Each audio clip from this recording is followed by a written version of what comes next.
Welcome back to the Pool Chasers podcast. I'm your host, Greg Villafania, and today we've got a very special guest. We've got Mr. Nick Gray. How you doing, Nick? I'm doing great. Thank you for having me here today.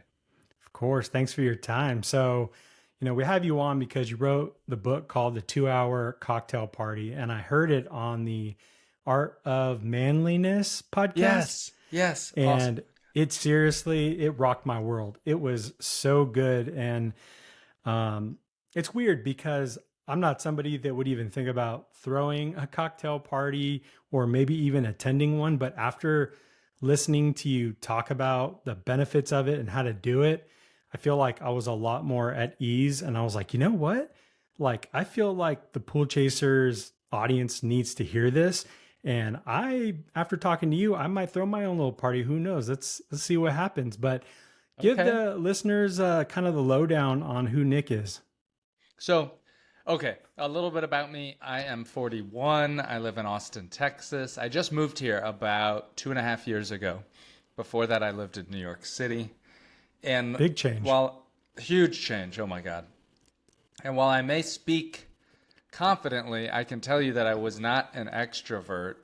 I really didn't have a lot of friends when I was in my 20s. I was focused on business and trying to grow my company. And then eventually I moved to New York City thinking like, okay, I need to make friends. I need to have a social life.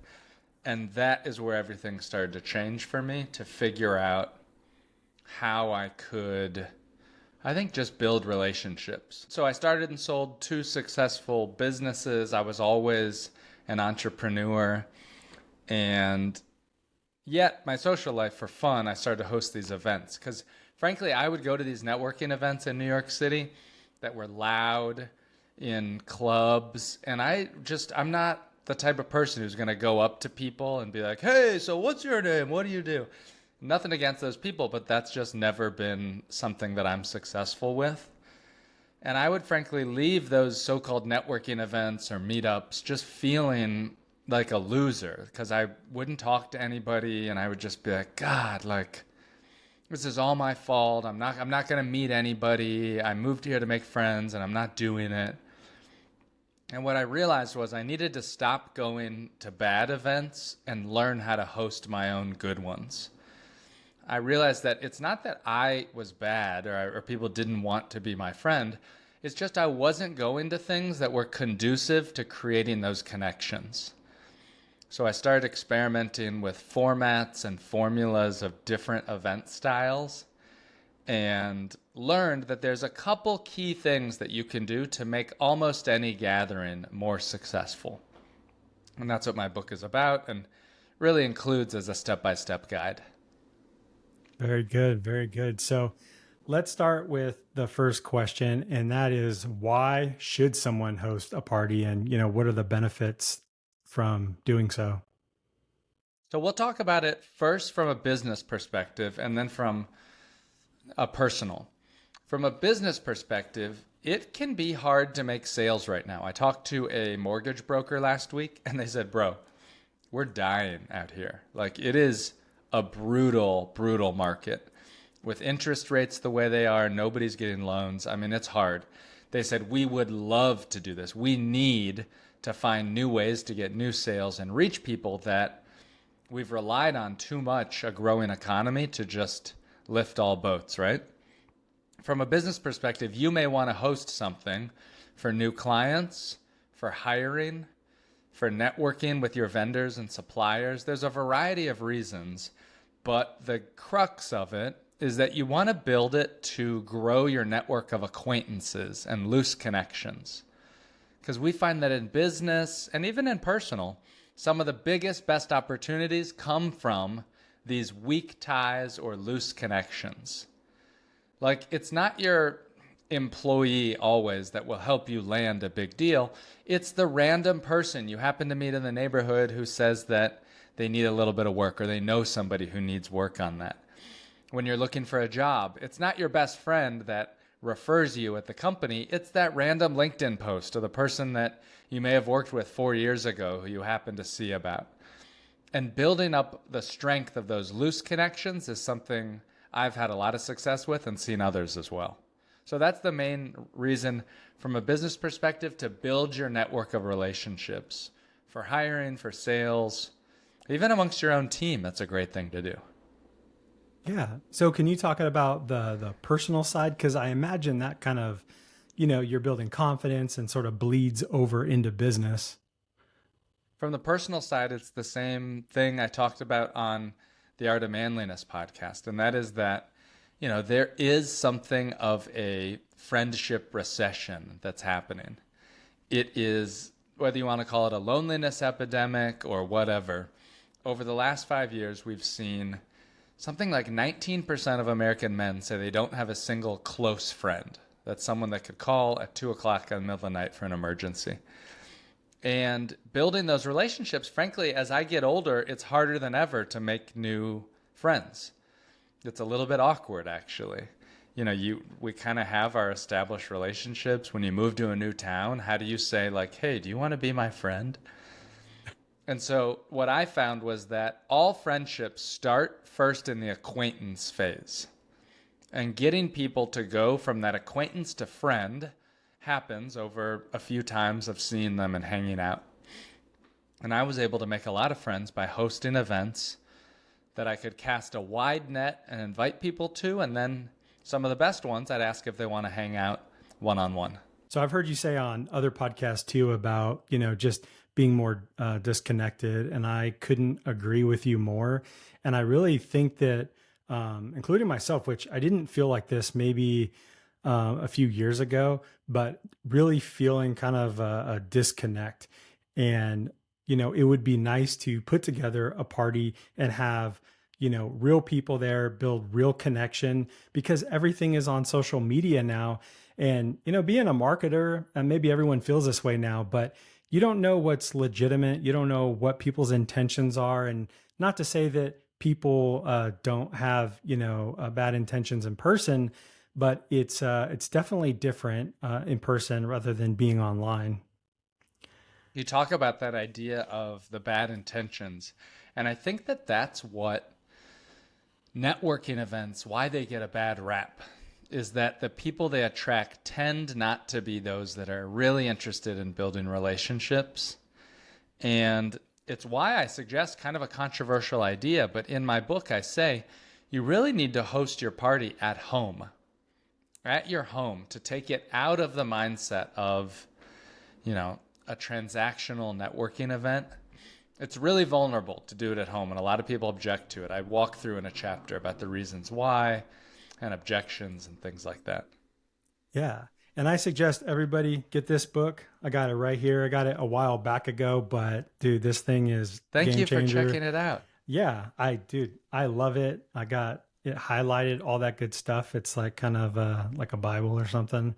Thank you. So Thanks, Greg. Yeah, no problem. Yeah, maybe you could walk the listeners through some of the chapters of the book and some of the steps in kind of building, this ideal party. Yeah. So the number one success indicator that I've found, and also the number one fear of a new host is that nobody will show up. And so much of my work and the stuff that I give people advice on is in guaranteeing that they're going to have a full guest list. I found that the sweet spot for a cocktail party is about 16 to 22 people. Now, I know what you may be thinking, wow, that's a lot of people. But here's the counterintuitive thing. Above 15, like in that sweet spot of 16 to 22, it's actually less work for you than if you were to have 8 or 9 people. And I'll tell you why. With 8 or 9 people, you kind of have to babysit everything. There's a lot of awkward moments of silence. It's not enough people for multiple small groups to form and for people to feel like they can walk around and step away from any one conversation. Oftentimes in those events, you kind of have everybody circle up, and it's that awkward, like, are we all one conversation? Do we split it into smaller ones? What happens, Yeah, I could see this being totally great or just being awful. Like if nobody showed up, that would be, I can't think of anything worse than that. That would suck really bad. That's the number one fear. And that's a huge, real fear that a lot of people have. So I'll tell you the way that we're going to avoid and guarantee that that won't happen. And the way you do that isn't just in the planning of your process. Number one is you're going to give yourself what I call the party runway. And that means you're going to give yourself a healthy amount of time to fill up your guest list and to invite people. I recommend that that is 3 weeks before. Some of the biggest new party failures I see is when someone decides on a Monday or Tuesday that they're going to host a party on Friday night. There's a lot that's wrong with that. Number one, they didn't give enough party runway to fill up the guest list. Number two, they didn't use the concept of a core group, which I'm going to talk about. And number three, they chose to host it on a Friday night, which is a socially competitive night. In fact, in my book, I suggest people really only host on Tuesday or Wednesday nights. The reason for that is they're not socially competitive. You're not going to have, what do I mean socially competitive? I mean other stuff gets planned. For many people, Friday, Saturday nights, even Thursdays, it's their time to go out. And they're looking for a big thing. It's also when other parties get planned. So you're more likely to get bumped or for something else to get scheduled and for you to have no-shows. So Tuesday, Wednesday nights, easier for people to say yes. Less no-shows, more RSVPs, higher attendance, which will almost guarantee success. One more thing that you can do to guarantee success is in testing out your date with people before you plan the party. So I talk about this concept called a core group. These are your neighbors, your family, your close friends. And you'll send them a message beforehand saying something like, hey, I'm thinking of hosting a party in 3 weeks on October 27th. On a Tuesday night from 6 to 8 p.m. If I do it, would you come? That's the key phrase. If I do it, would you come? And so you're looking for firm yeses from that core group, and you don't plan anything until you get at least 5. So that's really one of the secrets, because now you know, well, if at least these 5 people come, they're my close friends. I'll have a good time. And now you're going to use them for social proof to get other people to RSVP and things like that. Yeah, I love that. And you got to do your due diligence, right? Like don't plan it on Super Bowl Sunday or Halloween or something like that. It could be a disaster. That's That's the ultimate socially competitive time, right? I mean, I tell a story in my book of a guy who'd never hosted before, and he and his fiance decided to host on New Year's Eve. They wanted to make a go of it. Oh my God, he was so stressed. It was nearly a disaster. Yeah, unless they're very close friends and family, that's going to be a very, very hard sell. So I'm curious, because I've listened to podcasts and, reading your book and things like that. So I do have some slightly more probably technical questions. And that's, being the biggest fear that people don't show up. Do you kind of have, set a number of people that you send this invite to? And if anybody doesn't RSVP, or whatever happens, do you have kind of like a reserve list or something like that, where it's like, you want to, fill these slots? Good question. So how many people do you need to invite in order to get 15 to 22? I find it really depends on each person and the quality of their network and, frankly, the size of their town.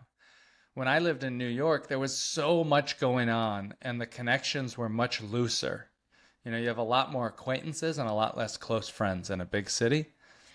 So I found that I would have to get, sometimes I have to invite 40 people to get 15 or 20 people to come. I've talked to readers of my book that say, oh, I planned 3 weeks in advance. Nothing else was going on. I invited 17 people showed up, and 17 people said yes, right? Because they followed everything with a nice runway. It really depends. But a safe estimate is about, 1.5 to 2 times as many people as you want to attend, you would want to invite. Now, a pro tip, because you're asking advanced questions, is you would want to stagger those invites. So maybe send 5 or 10 at a time, not mass email 25 people all at once, because then what if they all say yes, right? Then you could have too many people coming. I've seen that happen sometimes. Or a lot of people say yes, and they ask if they can bring their significant other, their spouse, something like that. Now you've got more than you planned for. But those are good problems to have.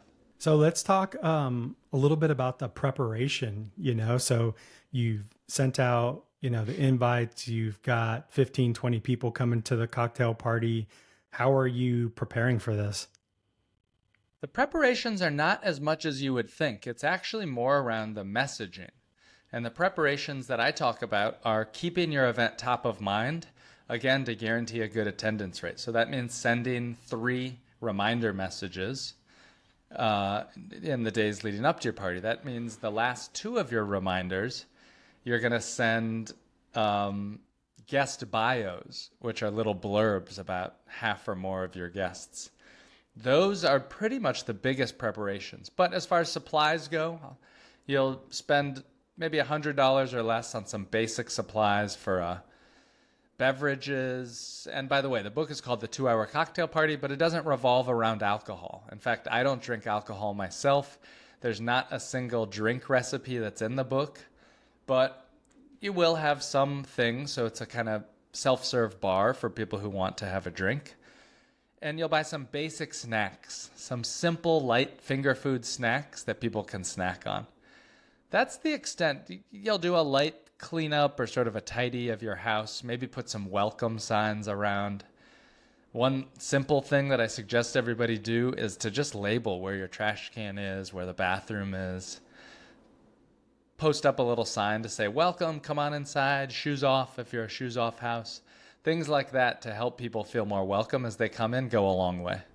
Yeah, for sure. How much can people expect to spend, on one of these parties, like maybe the lower end of, a cocktail party? On the lower end, I would say you could spend $50 to $90 to get basic supplies. By the way, the supplies we're talking about are name tags, some Sharpie markers, some plastic cups. I say plastic cups just because it's easier for me to clean up and to manage. Some snacks. We're talking chips, salsa, hummus, guacamole, maybe some baby carrots, things like that. And basic drinks. A lot of people, in fact, probably have a lot of these drinks already.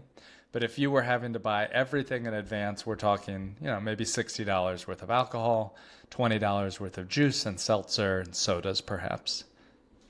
Yeah. And I mean, your experience, throwing all these parties and being around people that you've coached to do these parties. I mean, even if you were spending $500 or $1,000, I mean, you're making this type of impact on 20 people, especially if it's a, successful event. I mean, that's going to stick with people for a really long time. Am I right? Yeah, it does. I mean, there's massive benefits. I hosted a lot of these parties and I ended up launching a multi-million-dollar business out of the network that I built from these parties. And so why I spend so much time on this project and this book is because I got so many benefits myself. And I just know that by giving value, by hosting a party, by the way, the secret is that everybody wants to be invited to a party. And when you host a party at your home, when you invite someone, that's a little gift that you get to give to invite someone to a party. And that is what I'm talking about, which is it's not the transactional networking event where, what can you do for me? Buy my services, hire me. It's much more thinking, how can we help each other? Sure. Do you ever think about, is there like a balance of men or women at these parties? I do think about that. And I've seen it work both ways. There's a guy up in Dallas whose name is Dieter, and he hosts primarily men's groups, and he uses this format for that. I've had a lot of readers that are women that'll host a Wine Wednesday party. When I host my own parties, I like to have a really good mix. Ideally, half guys, half women. But I would say the best piece of advice I could say is for your first party, don't try to overthink it and just focus on getting that around 18 number of people, maybe 20, who would say yes and sign up an RSVP. That's really kind of the most important thing. Later on, you can start to curate your party. You can start to say, oh, I want to invite small business owners. That's who I want to hang out with. Or, I'd really like to meet my neighbors. I'm going to focus on them. that's when you can do it. But your first party should be so easy, it should be a cakewalk, like a low stakes affair. Right. You can tell I'm already overthinking this. No, no, that's okay. That's all right. I mean, you're not overthinking it. I've heard some of the craziest questions you could ever imagine. I've gotten them all, having helped hundreds of people host their first party. I think I'm up to 409 or so now. I've heard every single more advanced question in the book. That's awesome. So, I mean, before we get into anything else, I'm just curious, what are some little things that maybe not in your book that, you personally as a host, is there anything special that you did that, I don't know, made your parties a little bit more successful? Because I feel like being a host to a party, that's a lot of responsibility. You're kind of mingling, you're making sure maybe nobody's left out, there's enough drinks and food, whatever. There's a lot going on. Some other things that aren't in my book that would be helpful, like for a first time host, is that what you want to know? Yeah, and maybe I don't know if it's like a personality trait, just keep on smiling, keep on talking, like, little things like that. Or maybe it is in your book, but what are some good Sure. things? One good piece of advice that I have for new hosts is to ask some of your core friends, those close friends, to show up to your event 20 minutes early. Whether it's to help give you an extra set of hands in tidying or setting up, or simply just to put you at ease and make you comfortable so that that first person who arrives, it's not awkward. I've hosted, oh my God. It seems like sometimes when I host, the first people to arrive are the ones I know the least. It's like I have the least good, and they show up right on the dot, and sure enough, I'm always running late. I'm never ready. And I'm running around, and now this person who I hardly know is here, and they don't see me fully prepared. So I'll do that still sometimes. I'll say, hey, Greg, would you mind showing up like 20 minutes early? By the way, I say 20 minutes early because even my friends are late. And I know if I say, oh, would you mind coming 5 or 10 minutes early? Well, they'll be 15 minutes late and they'll show up approximately on time, which isn't helpful.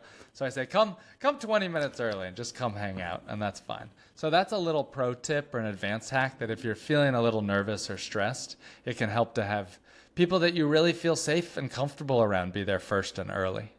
Dude, that's a great idea. So, one thing I was thinking about through all this is there any type of agenda or a theme or anything like that? Or are people just kind of coming to meet up because they were invited and they're just talking amongst each other? Like what is going on exactly? The general theme is that this is an event to mix and mingle with new people. And I suggest that people really invite from different buckets of their life. For example, maybe you have kids and you know some parents that go to school with your kids. You'd invite a couple of them. And then maybe you have some neighbors who you always see when you're walking the dog or out and about, but you've never really spent time one-on-one. You probably wouldn't have dinner with them, but it's a nice way to invite them. And then another bucket could be folks you've worked with, or you have LinkedIn, or maybe you went to school with or something. And the theme is generally, hey, I know a bunch of interesting people here in town. I just want to get my groups together. Let's meet some new people. I think anybody can use a new friend. That's the general gist of it. I mean, that's the theme. Certainly you can have themes like Halloween or game night or something like that. But at the very beginning, I tell people, hey, just focus on hosting a happy hour. Trust me, you're going to be blown away by how excited your friends are to be invited to something like this. Because the reality is not enough people are hosting right now. We need more people hosting events like this. Yeah. Do you ever have a problem with, you invite all these people and it's like the common denominator is you, where, a lot of these people might be like clinging to you and you might be having too long of a conversation with, one person or something like that. Cause I could definitely see that happening. Yeah, certainly the idea of you being the central hub, which is what I hear you saying. It's like, okay, what do these people have in common? All they have in common is that they all know me. And that's normal too. A lot of people think, oh, I don't know if my different friend groups are going to mix. Oh, I don't know. And then I talk to them the next day and I'm like, hey, how'd that go? And they're like, oh, You'd never believe. I never thought these people would get along, and this person was talking to this person. We never know who, and you can't try to guess which of your friends are going to get along. Trust me, it will surprise you, the new connections that are made. Yeah. And I noticed, in one of your YouTube videos, you were actually by a swimming pool. And I'm like, oh my God, this is perfect. And, I was going to ask like, if, we're in the pool industry, we've got either access to pools or, the people we're working for have pools. And if they want to throw a cocktail party or we want to throw a cocktail party, do you suggest, just doing it poolside, like by the pool patio, or blending kind of the, sort of kitchen into the backyard? I'm so glad you asked because that's an advanced move. I suggest starting the party inside near the kitchen to keep it a tight, closed environment that feels a little bit crowded. That crowded energy of people showing up and bumping into each other at the beginning of a party is what I want. I want high energy. And then I tell people now for your first icebreaker or your second icebreaker, you'll take everybody outside and say, all right, everybody, in 2 minutes, we're going to go outside into the back. We're going to do a round of icebreakers. And that's when you then open up the backyard. You go stand out by the pool or something like that. What you're doing, it's an advanced move. You're moving people around the space. And why is that helpful? Well, number one, it opens up the party. It seems like a new adventure, and people like that. Number two, you break up the groups. I'm looking at my events. Are the people talking to the same people? I actually don't want that. I want to see a lot of movement around the party. I want to see different groups talking to different people. And when you take them out back near the pool, it opens up. It's an exciting new thing for the party to keep growing. Love it. How have those parties worked out? Anytime you're by a swimming pool, how's the energy? The energy is great. And you know what? A lot of people say they might not go swimming, but the idea that they could go swimming is very attractive, right? And I'm sure that you hear that a lot in the world of pools and pool ownership. Now, pool parties themselves are a whole nother animal. And hosting something like that with name tags and dress code and stuff like that, certainly there's some very magical things there. I would say, though, that I've even seen people host a so-called pool party, and people don't get in. They still have fun. They're there, but they're talking, they're chatting, or they get in the pool and they chat, but it's not like this crazy thing. So it certainly adds to it, and the beautiful nature of having a pool in the backyard, the photographs, everything pops a little bit more. It's a little bit more exciting. Yeah, that's a great point. That would definitely make for some really good, social media posts, or, even you probably send it invitations like these are some photos from our, last cocktail party. That would be probably pretty special. Yes, and it really works well for inviting new people. It's just so cool. Who Yeah. doesn't want to get invited to a pool party, by the way? Everybody wants to get invited. Yeah. And I'm more definitely talking about, the cocktail party by the pool. Definitely not like getting in, because, yeah, that's probably a whole other animal. It's like, where are people going to, you need towels, where are they going to change at? Yeah, there's so many other things that probably go with it. Yeah. So what is kind of a, dress code for something like this? Is it usually casual, or do you kind of have to make sort of that judgment call depending on, what industry you're in or whatever? I think that the dress code I'm looking for is whatever makes it easy for people to show up and attend. I've said before in my parties that, hey, the dress code is super casual, come as you are. And I'm really trying to make it as easy as possible for people just to show up. I am glad you mentioned the dress code, though, because telling people what it is helps them have an idea. Especially for over-preparers. They want to know, what do I wear? Is this a fancy cocktail party? Is it a formal cocktail party? So I will include at the end of the invite, hey, the dress code's super casual, swing by after work, or wear whatever you feel comfortable in. We're going for a super relaxed vibe. Just wear deodorant, please. Just wear deodorant, especially in the hot summers. Exactly. How are the parties in Austin? I've been out there once. We were out there probably like 6 months ago, and man, I fell in love with that place. I actually had a couple guests now. I just had one last week from Austin as well. And man, that place is banging. It's really nice. I love it out here in Austin. We do have brutal summers. I was lucky enough to travel most of the summer and avoid that 45-day streak of 100 plus temperatures. But now the temperature's coming down. We're getting a little bit of rain. It's quite nice. It's awesome. I love it. And are there usually the parties there smaller, like in smaller apartments and houses and things like that? I think it really depends. There's huge parties on lake houses, and then there's small parties in people's apartments. And so, just like any place, you can find whatever type of parties you want. Because it is easier in New York, or sorry, here in Austin to have a big home than it was in New York City. I guess you're right. I probably have gone to more big house parties, but my style is really that 15 to 22 people. That's where I find the most success. Yeah.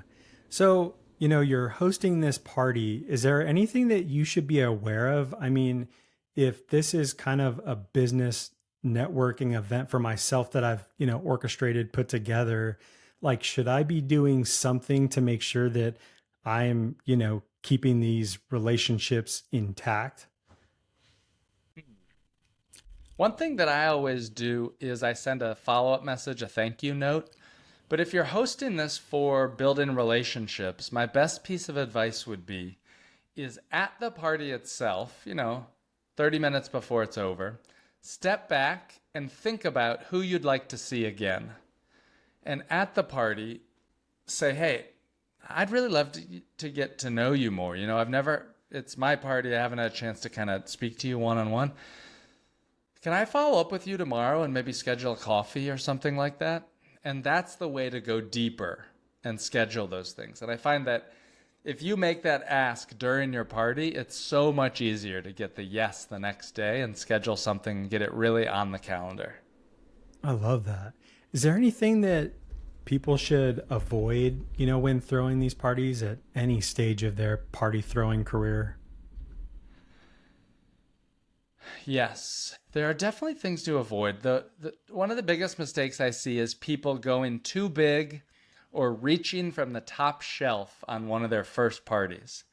What do I mean by that is your first party, you've got this customer or client that you're dying to land, and you invite them to your party, to your first party, or somebody you really want to impress, and you invite them to your first party. Well, that doesn't work out well because then you tend to get a little too nervous and anxious about that first party success. You might be unwilling to stop the party for a round of icebreakers or to use name tags to take yourself out of your comfort zone when you're really trying to impress people. So I say the first party, just make it easy. Make it as easy as possible. Don't use it for business networking. Don't invite that star client you're trying to land. Keep it simple. So I had this idea, we have pool builders that are building swimming pools. We have people that are servicing pools. Don't you think it would be a great idea to kind of, tell people about your book and maybe even this podcast? Because, hey, if you have a house with a pool in the backyard, you're no different than any one of us. Like, you could be throwing these parties and making your own connections. Don't you think that would be a good idea? Oh, yeah, for sure. Yes, absolutely. So I'm a self-published author. I put this book out as a labor of love, and I really do rely on podcasts like this and then my own readers to host a party and hopefully have a great word of mouth to their friends when their friends want to host a party about my book. So I launched my book about a year and a half ago, and it's been a whole journey learning about that word of mouth marketing. I'm happy to say I've done very well for a self-published book, but my goal is to get 500 people who read my book to then host a party and send me the selfie afterwards. That's what I call a verified party host. So I'm trying to get 500 of those. I count every single one. It's some of my favorite parts where I get to talk to them the day after their party. That's kind of the approach that I'm going, is to get people to actually read it and then host a party.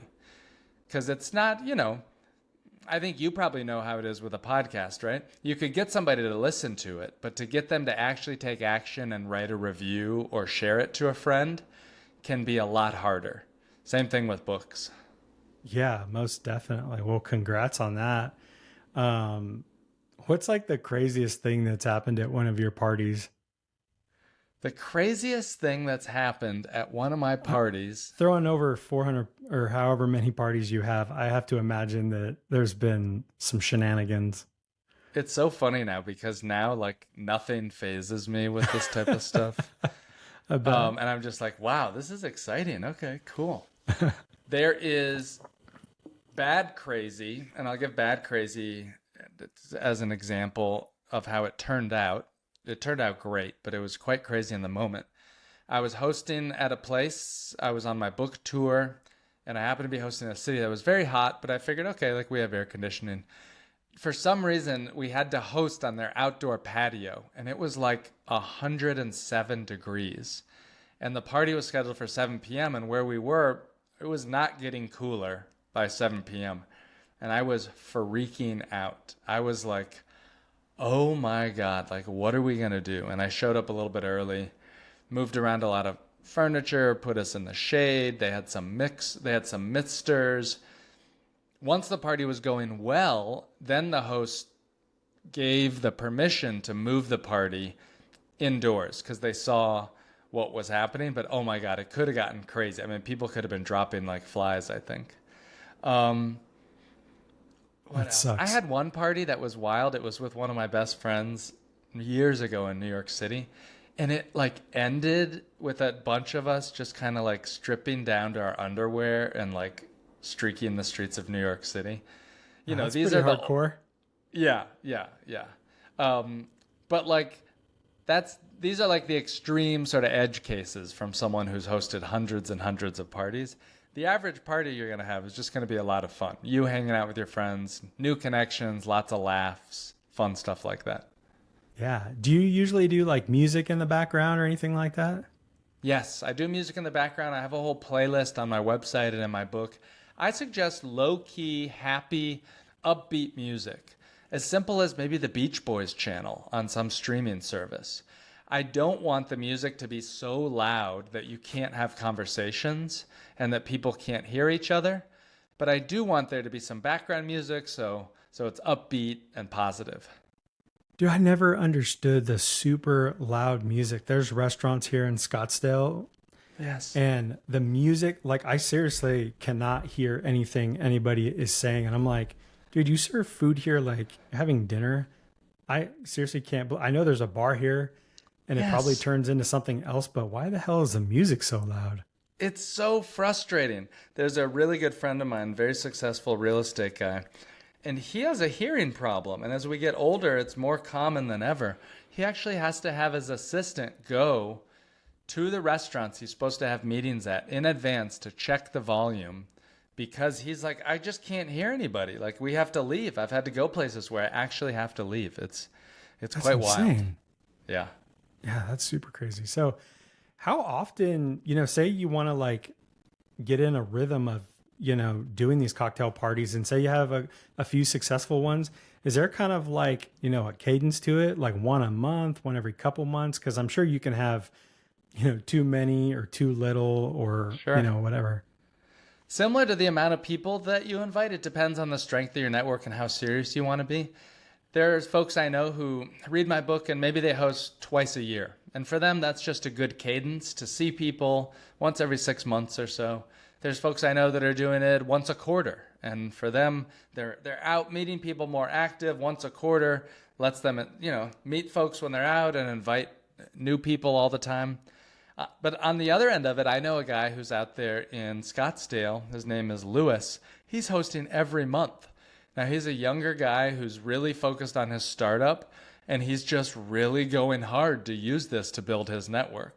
And he's one of my best success stories. I think he's on his 9th party now, and he's just meeting tons of people and building an amazing network. But, I would say once every 3 to 6 months is a pretty good cadence. So, are you inviting the same people that you invited to the first party again, or are you trying to like kind of pull, just the key people that you thought were the most interesting with new ones?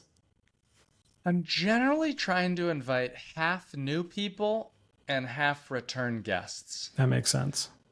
And I find that that's about a good mix for what I'm trying to do.